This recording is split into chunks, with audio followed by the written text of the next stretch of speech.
Hare Krishna, good evening everyone. Hare Krishna हरे Prabhuji, Krishna good प्रभु जी। evening. हरे कृष्ण प्रभु जी। कृष्ण प्रभु जी। हरे कृष्णा। आप सभी का स्वागत है भगवत गीता के इवनिंग सेशन में। आज हम एक बहुत बहुत बहुत बहुत महत्वपूर्ण श्लोक रिसाइट करने वाले हैं और उसको समझने वाले हैं।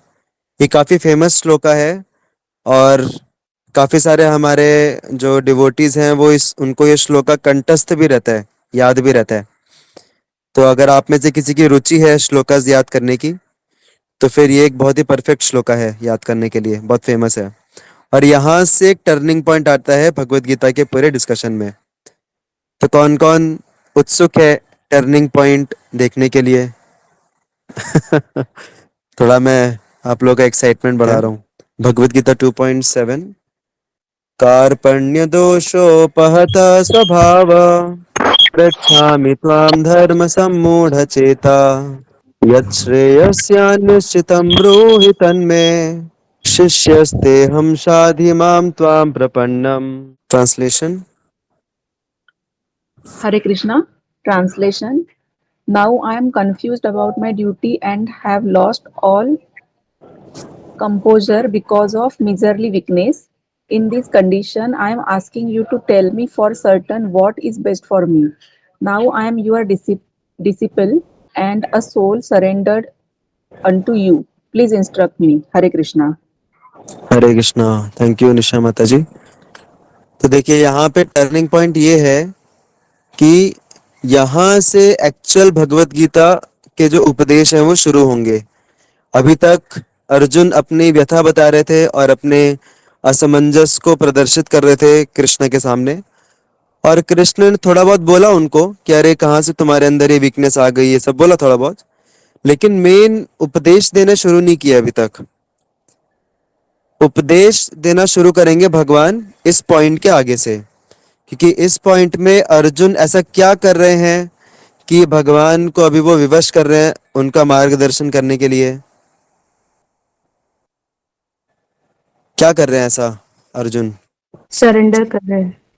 हाँ, now I am your disciple and a soul surrendered unto you, please instruct me. तो अभी तक अर्जुन और कृष्ण का जो संबंध था वो एक मित्र वाला संबंध था। ऐसा बोला जाता है कि एक अच्छा जो मेंटर रहता है, मेंटर मतलब जो भी हमारा गाइड रहे, स्पिरिचुअल रहे कोई भी रहे, एक अच्छे मेंटर के अंदर तीन गुण होने चाहिए। एक गुण है कि वो हमारा फ्रेंड होना चाहिए, हमारे फ्रेंड की तरह होना चाहिए। दूसरा गुण है कि वो एक फिलोसोफर होना चाहिए। सिर्फ अगर वो सिर्फ एक फिलोसोफर रहेगा तो फिर लोग उसको अप्रोच करने में डरेंगे कि अरे पता नहीं क्या अप्रोच करेंगे, क्या वो डांट वाट दे, गुस्सा हो जाए, कुछ भरोसा नहीं। लेकिन अगर फ्रेंड रहेगा तो लोग उसको इजीली अप्रोच करेंगे, एक फ्रेंडली रिलेशनशिप रहेगा। लेकिन अगर सिर्फ फ्रेंड रहेगा तो वो अच्छा कुछ गाइड नहीं कर पाएगा, क्योंकि वो फ्रेंड्स के बीच में गाइडेंस थोड़ी होता है। फ्रेंड्स के बीच में क्या होती है? हाँ, फ्रेंड्स के बीच Argu- में क्या होती है? arguments. ओके, जरूरी नहीं है सिर्फ आर्ग्यूमेंट्स हो। फ्रेंड्स के बीच में मस्ती होती अंडरस्टैंडिंग। है। फ्रेंड्स के बीच में मस्ती होती है, राइट? तो आ, इसीलिए जो एक गाइड रहता है उसको फ्रेंड के साथ साथ एक फिलोसोफर भी होना चाहिए, मतलब उसका तत्व ज्ञान का भी जानकारी होनी चाहिए। लेकिन तत्व ज्ञान की जानकारी भी काफी नहीं है। तत्व ज्ञान की जानकारी के साथ उसको गाइडेंस देते भी आना चाहिए कि कौन सा तत्व ज्ञान कहाँ पे अप्लाई होता है, कहाँ पे थोड़ा सा मॉडिफाई मॉडिफाई नहीं बोलेंगे, कहाँ पे थोड़ा डिटेल्स को थोड़ा बहुत चेंज करके एसेंस बना रहे, ऐसा हम कहाँ पे थोड़ा बहुत एडजस्टमेंट कर सकते हैं। ये प्रैक्टिकल अंडरस्टैंडिंग भी होना चाहिए। और दूसरी बात, जिनके जिनको वो गाइड कर रहे हैं उनके बारे में भी थोड़ा अंडरस्टैंडिंग होना चाहिए। तो ये तीन क्वालिटीज जो हैं, ये तीन क्वालिटीज मिलके एक व्यक्ति को एक प्रॉपर गाइड बनाती हैं। क्या क्या तीन क्वालिटीज हैं?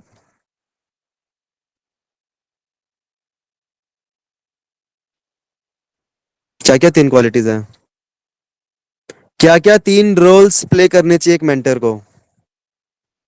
Yes, friendship, he should be a good friend, he or she should be a good friend, he or she should be having good knowledge, philosophy, and he or she should have nice guiding ability also. तो यहाँ पे कृष्ण जो है, he is such a perfect mentor. अभी obviously भगवान है तो भगवान तो होने चाहिए परफेक्ट, बट यहाँ पे हमें भगवान की परफेक्ट मेंटरिंग क्वालिटी भी दिखती है.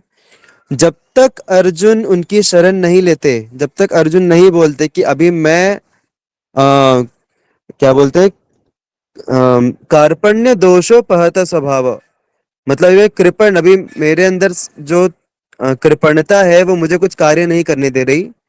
और फिर शिष्यस्तेहम शाधि माम त्वाम पपन्नम, मैं अभी अभी आप मुझे शिष्य के रूप में स्वीकारिए और अभी आप मुझे गाइड कीजिए. जब तक अर्जुन बोलते नहीं है कृष्ण को कि आप मुझे गाइड कीजिए, तब तक कृष्ण भी उनको गाइड नहीं करते. कृष्ण सिर्फ उनके फ्रेंड के रूप में रहते हैं उनके साथ. तो यहाँ पे हमें एक क्वालिटी दिखती है कि हमें हमारा जिनके साथ भी संबंध है, जरूरी नहीं है कि हम हमेशा उनको गाइड ही करते रहें. जरूरी नहीं है कि हम हमेशा उनको बातें सुनाते रहे और वो हमारी बातें मानते रहे तभी हमारा संबंध रहेगा. कई बार जिस it's it also applies to teachers, it also applies to parents, कि एक गाइड के साथ साथ हमें एक फ्रेंड रहना चाहिए, एक फ्रेंडशिप का रिलेशनशिप रहना चाहिए. Just because the other person is a human being, दूसरा व्यक्ति एक ह्यूमन बींग है. ह्यूमन बींग भी छोड़ो, दूसरा व्यक्ति जो है वो भगवान का एक अंश है, एक जीव है. तो हमें सभी जीवों के प्रति एक फ्रेंडशिप का भाव रहना चाहिए, चाहे वो हमारी बात सुने या ना सुने. हमारी फ्रेंडशिप, हमारा रिलेशनशिप सिर्फ इसके ऊपर आधारित नहीं होना चाहिए कौन सुनता है मेरी वो मेरा फ्रेंड है, कौन नहीं सुनता वो मेरा फ्रेंड नहीं है. No, that should not be the, that should not be the basis. जो नहीं सुनता है उसको मत बोलो, फिर उसके बाद फ्रेंड रहो, बस क्या प्रॉब्लम है. जो नहीं सुनता है उसको उपदेश नहीं देने का, सिंपल. अपना भी एनर्जी वेस्ट मत करो, उसको भी परेशान मत करो. Just be a friend with him, just accept him, वो जैसा भी है या जैसी भी है. तो भगवान जब एक्सेप्ट करते हैं, भगवान जब जबरदस्ती किसी को फोर्स नहीं करते, तो हम कौन होते हैं दूसरों को फोर्स करने वाले. So we should accept the individuality of everyone. हमें सभी का इंडिविजुअलिटी एक्सेप्ट करना चाहिए. तो ये पहली बात हमें समझ में आती है. दूसरी बात कि जब अर्जुन ने शरण ली भगवान की, तब जाके भगवान ने फिर उनको उपदेश देना शुरू किया. तो हम भी, हमें भी भगवान, अभी ये जो भगवान है कृष्णा, ये ऐसा नहीं है कि ये अर्जुन के साथ ऐसा डील कर रहे हैं. हमें यहाँ पे भगवान की मानसिकता पता चलती है. Through Bhagwat Gita we can enter into the mind of Krishna. ऐसा बोला जाता है कि through Bhagwat Gita we can enter the mind of God. हम भगवान के माइंड, मतलब हम उनका दिमाग समझ सकते हैं, उनकी बुद्धि समझ सकते हैं भगवत गीता के आधार पे. हम भगवान का हृदय समझ सकते हैं किसके, कौन से शास्त्र के आधार पे, कौन से शास्त्र के अध्ययन से हमें भगवान का हृदय पता चलता है. एनी गेस और एनीवन नोस? हाँ, Chaitanya Bhagavat. Charitamrita. No no no, Bhagavatam. Shrimad Bhagavatam जो है, काफी लोगों को लगता है भगवत गीता भागवतम एक ही है, बट ऐसा नहीं है. भगवत गीता अलग है, भागवतम अलग है. तो Bhagavad Gita takes us inside the mind of Krishna and Bhagavatam takes us inside the heart of Krishna. भगवान का हृदय हमें पता चलता है भागवतम पढ़ के, और भगवान की बुद्धि, भगवान का मन हमें पता चलता है, मानसिकता पता चलती है, दृष्टिकोण पता चलता है भगवत गीता पढ़ के. और भगवान का जो आदान प्रदान है, भगवान कैसे डील करते हैं सबके साथ, उनकी एक्टिविटीज पता चलती है हमें, उनका बिहेवियर पता चलता है हमें, श्री चैतन्य चरितामृत करके एक शास्त्र है उससे. तो किसी भी व्यक्ति के हृदय में एंटर करने से पहले जरूरी है कि हम उनके दृष्टिकोण को समझें, उनकी भावनाओं को समझें, उनके माइंडसेट को समझें. तो इसीलिए जनरली रिकमेंड किया जाता है कि भागवतम, श्रीमद् भागवत महापुराण पढ़ने से पहले हम भगवत गीता को अच्छे से पढ़े और उसको अच्छे से समझे. तो यहाँ पे हमें भगवान का दृष्टिकोण पता चलता है. भगवान कभी किसी के जीवन में इंटरफियर नहीं करते, कभी नहीं करते. आप बोलोगे भी तो भी नहीं करेंगे. भगवान ने सबको अपनी स्वतंत्रता देके रखी है. तुमको जो करना है करो, और जो कर रहे हो उसको भुगतो, फिर खुद ही करो खुद ही भुगतो। भगवान ने सबको इंडिपेंडेंस देके रखी है, लेकिन जब तक कोई व्यक्ति भगवान की शरण नहीं लेता, तब तक भगवान उसके जीवन में हस्तक्षेप नहीं करते। काफी सारे लोगों के मन में सवाल रहता है कि भगवान अगर हैं तो दुनिया में इतने कष्ट क्यों हैं। होता है कभी ऐसा सवाल, देखा आपने किसी के द्वारा उठाया गया? हाँ, तो बहुत लोग ऐसा पूछते हैं। इवन मुझे भी बचपन से सवाल रहता था कि अगर भगवान है तो दुनिया में कुछ इम्परफेक्शन नहीं होना चाहिए, और वो भगवान ही क्या जिनके होते हुए इम्परफेक्शंस हैं। तो ये तो भगवान के अस्तित्व पे सवाल उठता है। लेकिन जब मैंने भगवत गीता पढ़ी, जब मैंने थोड़ा समझना शुरू किया, मुझे समझा कि भगवान है, लेकिन भगवान न्यूट्रल रहते हैं जब तक हम उनकी शरण नहीं लेते। इसके बारे में एक उदाहरण दिया जाता है कि एक बार एक व्यक्ति था जो कि एक डिवोटी था, अपना इस्कॉन का डिवोटी था, एनबीसीसी का, काल्पनिक एक था। और वो जाता है एक बार बार्बर के पास, नाई के पास बाल कटवाने के लिए, और उसके फोन में कीर्तन चलते रहता है। तो जो बार्बर है, नाई है, वो उससे पूछता है कि अरे क्या तुम ये कीर्तन वीर्तन सुनते रहते हो, भगवान भगवान करते रहते हो, क्या कुछ भगवान भगवान कुछ नहीं होता है। तो बोले अरे ऐसा क्यों बोल रहे हो आप? तो उसने बोला कि अगर भगवान है तो इस दुनिया में इतने कष्ट क्यों हैं, इतने सारे लोग इतना स्ट्रगल क्यों कर रहे हैं, सफर क्यों कर रहे हैं? इसका मतलब भगवान नहीं है। तो वो बोला अभी छोड़ो यार, इसके मुंह कौन लगेगा। वो बाल वाल कटवाए उसने। कटवाने के बाद फिर वो उसको पैसा देके वो बाहर गया, और बाहर से वापस से वो दौड़ते हुए अंदर आया और बोला कि आज से मैं डिक्लेयर करता हूं कि इस पूरे सिटी में कोई भी नाई नहीं है, इस पूरे सिटी में एक भी बार्बर नहीं है, मेरे को पैसे वापस दो मुझे। ऐसे उस नाई से बोलने लग गया, पैसे वापस दो क्योंकि तुम नाई नहीं हो। तो वो नाई बोला अरे क्या बोल रहे हो, आपका क्या बाल कटते कटते दिमाग में भी कुछ हो गया क्या?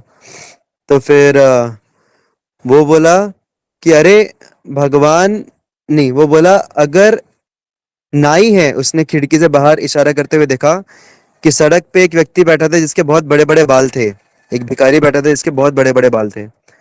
तो वो डिवोटी बोला कि अगर इस सिटी में नाई है तो फिर इस व्यक्ति के बाल इतने बड़े क्यों हैं? नाई का काम है बाल काटना, तो अगर नाई है तो इसके बाल इतने कैसे बड़े हैं?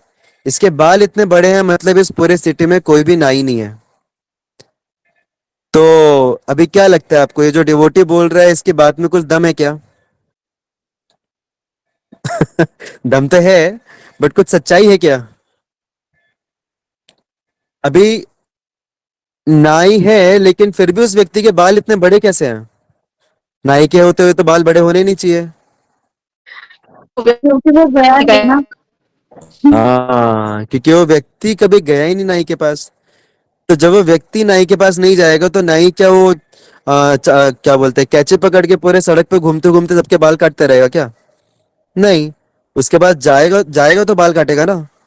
तो उसी प्रकार से भगवान भी तब तक किसी के जीवन में हस्तक्षेप नहीं करते जब तक व्यक्ति भगवान को अप्रोच नहीं करता कि भगवान मुझे आपकी शरण चाहिए। और भगवान की शरण लेना मतलब वो नहीं होता कि हम, जैसे मूवीज में दिखाया जाता है ना, आजकल तो नहीं दिखाते, आजकल लोग प्रैक्टिकल बनाते हैं मूवीज को, लेकिन मतलब प्रैक्टिकल बनाने का प्रयास करते हैं मूवीज को। लेकिन पहले के जमाने में हमने देखा होगा कि कोई तो हीरो या हीरोइन है, वो दौड़ते हुए आ रही है रोते रोते मंदिर में, और घंटा बजा के फिर वो उधर जाके गिर के पड़ के फिर रोना शुरू कर देती है। देखा है आप लोगों ने सीन? कि भगवान मेरे साथ ऐसा क्यों हो रहा है अन्याय, मुझे बचाइए, अगर आप हैं तो मुझे बचाइए। राइट? तो क्या उसको बोलते हैं शरण लेना भगवान की? नहीं, उसको नहीं बोलते भगवान की शरण लेना। भगवान अभी जैसे सपोज कोई व्यक्ति है, वो हमेशा जब प्रॉब्लम होती है तभी आपके पास दौड़ते हुए आता है कि भाई थोड़ा प्रॉब्लम सॉल्व कर दे। तो क्या आपको अच्छा लगेगा उसका प्रॉब्लम? फिर भी आप कर दोगे भले ही, लेकिन कुछ कुछ फीलिंग्स रहेंगी क्या उस व्यक्ति के लिए? नहीं रहेंगी। कि जब इसको प्रॉब्लम होती है तभी मेरे पास आता है। ऐसे होते हैं कुछ ऐसे फ्रेंड्स, जब प्रॉब्लम होता है तभी याद करते हैं। तो इसको नहीं बोलते शरण लेना। शरण लेने का मतलब होता है एक संबंध स्थापित करना भगवान के साथ। स्थापित नहीं करना, पुनर्स्थापित, पुनर्जीवित करना बोलेंगे उसको। तो शरण लेने का मतलब होता है जब हम भगवान के पास जाते हैं, भगवान के सामने हम कभी कभी आंखों में आंसू भर के हम बोलते भी है कि भगवान मैं आपकी शरण में आता हूँ, अभी इस दुनिया में कुछ नहीं है, मेरा कोई नहीं है, मेरा आप ही हो बस। इसको भी नहीं बोलते शरण लेना। आपको क्या लगता है भगवान इतने बड़े कोई सेंटिमेंटल फूल है क्या कि उनके सामने कोई भी आके कुछ भी बोल देगा, भगवान डायरेक्टली भरोसा कर देंगे उसके ऊपर? नहीं। भगवान मन ही मन सोचते हैं कि भाई बोल बड़ी बड़ी बात कर रहे हो तुम, लेकिन कुछ करके दिखाओ ना, कुछ तो प्रैक्टिकल करो। तो भगवान हमसे एक्सपेक्ट करते हैं कि हम अपनी जो शरणागति है उसको प्रैक्टिकली करें, प्रैक्टिकली हम दिखाएं भगवान को कि हम भगवान आपकी शरण लेते हैं। तो जिस प्रकार से यहाँ पे अर्जुन भगवान की शरण ले रहे हैं,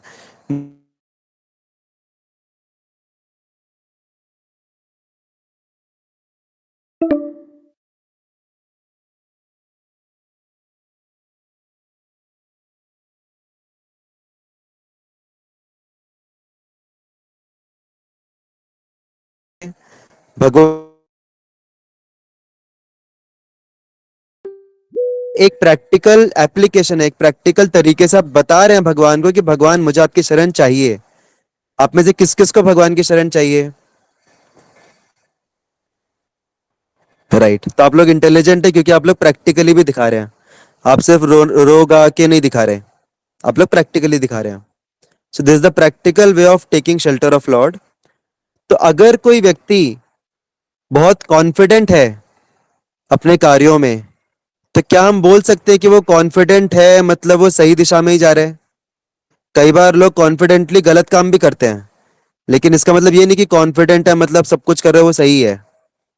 उस कॉन्फिडेंस से अच्छा है कि एक व्यक्ति कंफ्यूज्ड है, जैसे यहाँ पे अर्जुन जो है वो कंफ्यूज्ड है।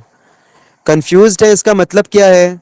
अभी जैसे दुर्योधन थे, दुर्योधन कॉन्फिडेंट थे, तो क्या दुर्योधन बेटर है अर्जुन से? नहीं, क्योंकि दुर्योधन ज्यादा सोच नहीं पा रहे।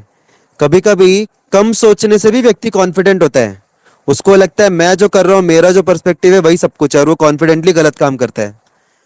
उससे अच्छा एक ऐसा व्यक्ति है जो हर पहलू को समझ रहा है, हर पहलू को देख रहा है। और कई बार इसका मतलब ये नहीं कि कोई व्यक्ति कंफ्यूज्ड है मतलब वो सोच नहीं सकता। कई बार उल्टा होता है। कई बार जो लोग ज्यादा सोचते हैं, ज्यादा चीजों को कंसिडर करते हैं, ज्यादा पैरामीटर्स देखते हैं, फैक्टर्स देखते हैं, वो कभी कभी कंफ्यूजन में रहते हैं। तो सक्सेस ना ही कंफ्यूज्ड रहना है, ना ही कॉन्फिडेंट रहना है। सक्सेस है कि हम कंफ्यूजन में किसकी शेल्टर लेते हैं, हम किसकी शरण लेते हैं कंफ्यूजन में। तो यहाँ पे अर्जुन जो है, he is the most fortunate person, क्योंकि वो कंफ्यूजन में डायरेक्ट भगवान की शरण ले रहा है। तो इसी प्रकार से मिथ्या स्तर पे हम कॉन्फिडेंट रहें कि हम जो भी करेंगे बस कॉन्फिडेंस से करेंगे, सीना ठोक के करेंगे, चाहे हम गलत भी काम करें तो भी। तो ऐसा कॉन्फिडेंस हमें नीचे लेके जाता है जीवन में। लेकिन अगर हम कंफ्यूज्ड हैं लेकिन हम शरण लेते हैं भगवान की, भगवान की शरण लेना मतलब भक्तों की शरण लेना, प्रॉपर गाइडेंस की शरण लेना, शास्त्रों की शरण लेना, ऐसे लोगों की शरण लेना जिनको हमसे ज्यादा एक्सपीरियंस है लाइफ का। तो ऐसे जब हम शरण लेते हैं कंफ्यूजन में, एक हायर शेल्टर लेते हैं, तब जाके जो कॉन्फिडेंस आता है, अर्जुन जैसा confidence after hearing Bhagavad Gita, वैसा कॉन्फिडेंस चाहिए हमको। Confidence based on knowledge, not confidence based on ego, right? So that's what we want in our life. So we'll stop here. It's already 7:52. Hare Krishna. Thank you so much for your enthusiastic participation. तभी आगे से हमें Bhagavad Gita actual में जो message है वो हमें आगे से मिलना शुरू होगा भगवत गीता का। हरे कृष्णा। श्रीमद् भगवत गीता की जय। श्रील प्रभुपाद की जय जय। हरे कृष्णा कृष्णा कृष्णा हरे हरे, हरे राम राम राम।